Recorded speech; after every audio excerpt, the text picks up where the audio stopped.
Alright, welcome ulit sa ating bagong video reaction, review, commentary, opinion, criticism at kung ano-ano pa. Meron tayong panonooring video mga kapatid, no? Mula to kay Kian Thoughts. No, nakalagay po ang link ng videong panonoorin natin sa description box sa ibaba. Sabi rito sa title, yan no, actual video. China at India nagbakbakan, sabing gano'n, no? Japan, Coast Guard at Chinese militia nagkaengkwentro. Mga kapatid, yan ang ating panonoorin ngayon. Samahan ninyo ko at bigyan natin to ng commentary at reaction video.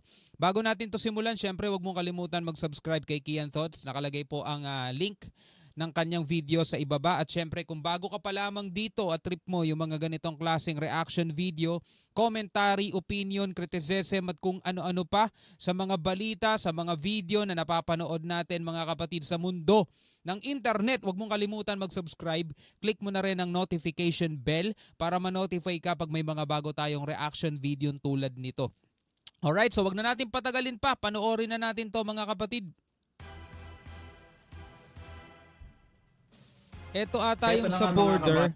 No, ayan no, sa border nga, rare video of a border clash between Indian and Chinese troops has gone viral on social media, sabing ganun. Ayan, mga sundalo ng China at ng India nagbakbakan na nga dahil sa issue sa agawan ng teritoryo. Pero matindi rito mga tol, no, pukpukan lang ng no, patpat. Okay lang 'yan mga tol, kaysa naman talagang bombahan sila, no? Ang buong pangyayari nahuli sa kamera. Mga barko ng Japan Coast Guard at ng Chinese Maritime Militia nagkaengkwentro na. Japan nanggigil ng sobra sa China mga kabayan. Eto pa, tatlong barko ng China Coast Guard tinatarget na yatang sakupin ng El Nido sa Palawan. At India magpapadala ng pangmalakasang mga short-range missile system sa Pilipinas. Ito ay sa kabila ng patuloy na pagtaas ng tensyon sa pagitan ng Beijing at Maynila. Sino ba namang hindi manggigigil sa China, no? Bayan, naglalaki ang mga aircraft carriers mula sa Japan, Estados Unidos at Pransya nagsasagawa ng pangmalakasang joint maritime exercises sa karagatan ng Pilipinas. Ako po si Roy Z and welcome sa Kian Thoughts. Kung hilig mo ang mga ganitong videos, mag-like at mag-subscribe para lagi kang updated sa mga susunod na upload. Mga kabayan, nag-deploy ng mga naglalakihang aircraft carrier ang Estados Unidos, France at Japan para sa mga war games at joint exercises sa katubigan na nasa sakop ng Pilipinas dahil sa ambisyon ng China na kunin nga ang malaking bahagi ng South China Sea. Ang feeling kasi ng China mga tol, dahil sila ang may pinakamalaking naval forces sa buong mundo, sila na rin ang may pinakamalakas na puwersa. Magkaiba kasi mga tol, yung malaki ka lang at saka sa malakas ka. Tatandaan natin mga tol, hindi lahat ng malaki malakas at hindi lahat ng maliit mahina. 'Di ba? Yung mga maliliit mga tol, kung mas experience naman sila mga tol pagdating sa pakikipaglaban, kayang-kaya nilang daigin yung kahit na isang batalyon ng mga tropa pero wala namang mga experience at puro practice lang ang ginagawa, 'di ba? So ngayon mga kapatid, alam naman natin na bukod sa China ay marami pang mga superpowers country, no, dito sa ating daigdig, mga naglalakihan at meron din silang mga malalakas na hukbo. Katulad na lamang nito, Amerika, 'di ba? Japan, Pransya. Ngayon magkakasama silang naglalayag mga aircraft carrier strike group mga tol. Yun yung mga malalaking barko na parang isla na may dala-dalang mga fighter jet. Malalakas yang mga yan mga tol, no? Naglalayag sila dito sa Philippine Sea. Kabilang narito ang West Philippine Sea na pasok sa 200 nautical miles exclusive economic zone ng ating bansang Pilipinas. Idineploy nga ng US at ng France ang kanilang nuclear-powered aircraft carriers habang ginamit naman ng Japan ang kanilang converted to helicopter carrying destroyers. Ang exercises na ito mga kabayan ay tinawag na Codename Pacific Esteller 2025 kung saan pinamunuan ito ng France at nagsimula nga ito sa Philippine Sea. Kasama sa mga lumahok ang US Navy aircraft carrier na USS Carl Vinson, France Navy carrier na FS Charles de Gaulle at ang JS Kaga mula naman sa Japan. Ito ano lang to, pangkalabit lang to sa China. Oy, huwag kang magsiga-sigaan. Hindi ikaw ang pinakamalakas, hindi ikaw ang pinakamakapangyarihan. At sabihin man natin kayo may pinakamalaking puwersa, hindi naman kayo ganun ka-experience, no, pagdating sa pakikipaglaban. Ang sabi nga sa report nung isang araw na panood natin mula sa WION, di ba? May mga report daw sa US na etong PLA Navy o PLA Army ng China, mga tol, ay hindi binuo para makipaglaban sa gera. Ito'y binuo para protektahan lang, mga tol, yung Communist Party ng China, mga kapatid. Panakot lang ba kumbaga, no? Pero hindi sila build para makipagtunggalian sa ibang mga bansa kasi 40% daw ng kanilang mga military training ay nauubos doon sa kanilang political education nila kaysa sa training, sa skills training, mga tol. Tinawag ng US Navy na multi-large deck event ang maritime exercises na ito na naglalayon nga na magkaroon ng advanced coordination and cooperation ang tatlong Navy para masuportahan ang regional stability sa Indo-Pacific region. Naganap nga ang naturang tri-carrier drill event matapos ngang i-deploy ng China ang 7 Chinese warship kabilang ng isang armado ng laser weapon sa bahagi ng karagatan ng Pilipinas. Hindi naman lahat ng bansa ay kayang bulihin at apak-apakan ng China. Ito nga ang ipinakita ng Japan nang sinubukang pasukin ng barko ng China ang kanilang teritoryo. Ipinakita ng Japan Coast Guard na pagdating sa usapin sa pagdepensa sa kanilang teritoryo, hindi ito basta-basta papayag na maghari-harian ng ibang mga bansa, partikular na ang China na illegal na manatili sa loob ng kanilang exclusive economic zone. Itong Japan OG yan pagdating sa pagiging bulas. OG yan Kita nyo dati, mga kapatid, sila yung nananakop, etong Japan. Diba? Dito nga sa Pilipinas, pinahirapan ng mga Hapon yan Itong bansa natin, nung sinakop nila, diba? Pinahirapan yung mga kababayan natin dati.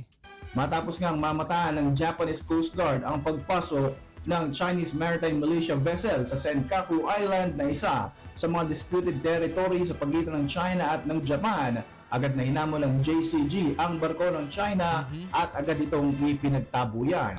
Tigas kayo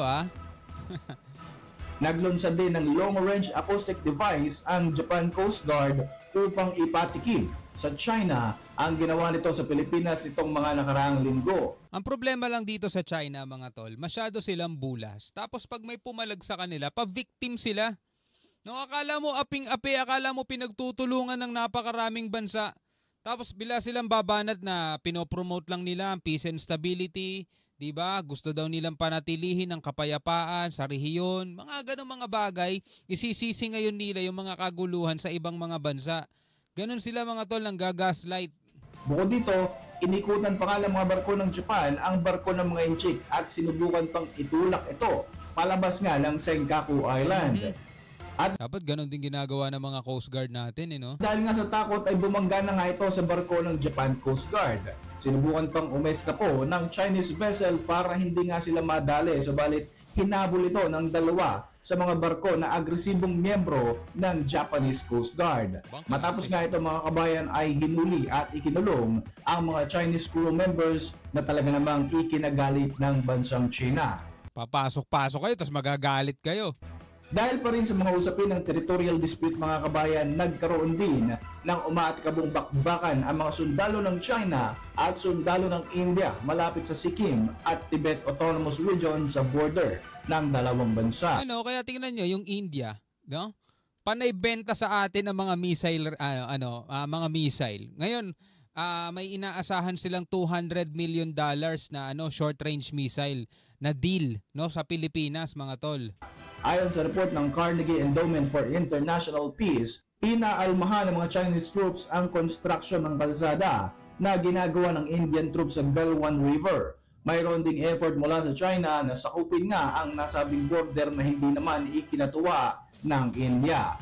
Naganap ang bakbakan sa bahagi ng Pangongcho, Tugrang Valley, kung saan i-deploy ng People's Liberation Army ng China ang kanilang mga kasundaluhan upang takutin ang puwersa ng India. Puro panakot lang yan. Nagsimula ang bakbakan sa suntukan at pagbabatuhan ng mga puwersa ng parehong bansa kung saan nagtamo ng mga injuries ang Chinese and Indian soldiers. Dito ka matatawa no? Sa modernong panahon at sa modernong kagamitan, mga tol. Nung nagkaharap-harap sila rito, no, kala mo mga ano lang nagrarally sa kalye na dinidisperse. Hampasan lang ng mga patpat eh. Tuloy-tuloy nga mga kabayan ang pag-iinit ng tensyon sa pagitan ng magkabilang panig hanggang sa nagkaroon na nga ng putukan. Tinatayang 20 sundalong Indiano ang napatay sa bakbakan, kabilang ang 16th Bihar Regiment Commanding Officer na si Colonel Santosh Babu at ang junior officer na si Nuduram Suren.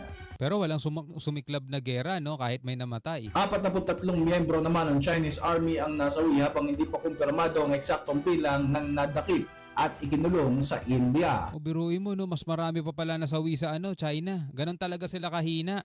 Ayon sa mga lumabas na mga reports, agad na itinago ng China sa publiko at sa mga Chinese media ang totoong bilang ng mga nasawi sa labanang ito. Wala kahiya-hiya eh. At kagad na nag-sensor ng mga lalabas na updates o balita hinggil nga sa issue na ito. Samantala, inaasahan na magpapadala ng short-range missile ang bansang India sa Pilipinas simula sa buwan ng Abril ngayong taon bilang bahagi ng kasunduan at kontrata ng dalawang bansa na nagkakahalaga ng higit sa $200 million bunsod pa rin ng mas lumalalang tensyon sa West Philippine Sea. Ipapadala ang Akash missile system na i-develop ng India's Defense Research Body. Ang surface-to-air missile na ito ay may range na 25 kilometers. Kasama rin sa mga ipapadala ng India ang mga radar system ng nabanggit na unit. Pero pansin nyo mga tol, no, yung BrahMos at saka tong Akash na to na nababalita ngayon. Yung BrahMos syempre meron na tayo nun eh. Pero hindi ganun katindi yung pag-alma. Parang wala nga tayo nababalita ang umaalma ang China rito eh, no. Iba talaga yung presensya mga tol nung Typhoon missile na magpahanggang ngayon ay pinag-iinitan ng China ang alisin na. Gumagawa na nga sila ng kwento eh. Nangako daw tayo sa kanila, may commitment daw tayo sa kanila na aalisin natin yun eh. Diba? Sa sobrang nila mga tol, pagiging desperado, ginagawa na tayo na sarili ng nila, istorya nila, peking istorya. Ang pagbili ng Pilipinas sa karagdagang defense system ay sumesentro nga sa patuloy na pagpapalakas ng ating bansa bilang paghahanda sa tila ba mas nagiging agresibong mga ikinikilos ng China. Dapat bumili na tayo ng Typhoon. Diba? Kasi mas yun eh, mas pinapahambahan ng China yun eh. Parang yun yung mas nagtutulak sa kanilang lumayo eh.